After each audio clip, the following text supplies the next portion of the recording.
This reading is from the Gospel of Luke, chapter 24, verses 13 through 35.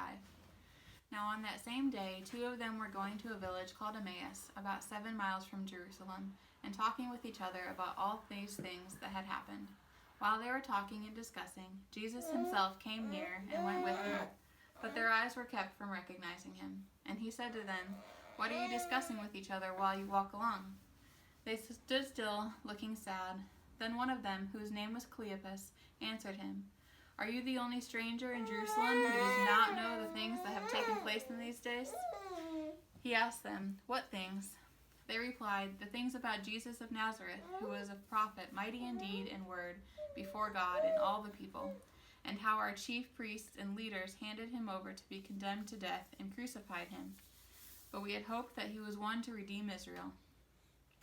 Yes, and besides all this, it is now the 3rd day since these things took place.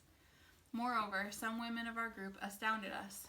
They were at the tomb early this morning, and when they did not find his body there, they came back and told us that they had indeed seen a vision of angels who said that he was alive. Some of those who were with us went to the tomb and found it just as the women had said, but they did not see him."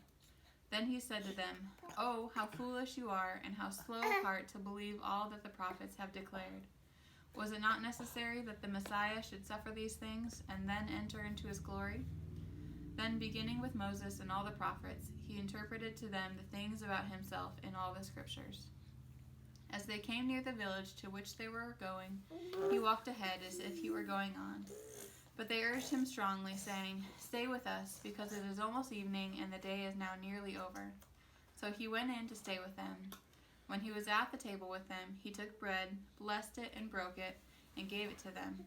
Then their eyes were opened, and they recognized him, and he vanished from their sight. They said to each other, "Were not our hearts burning within us while he was talking to us on the road, while he was opening the scripture to us?" That same hour they got up and returned to Jerusalem, and they found the 11 and their companions gathered together. They were saying, "The Lord has risen indeed, and he has appeared to Simon." Then they told what had happened on the road and how he had been made known to them in the breaking of the bread.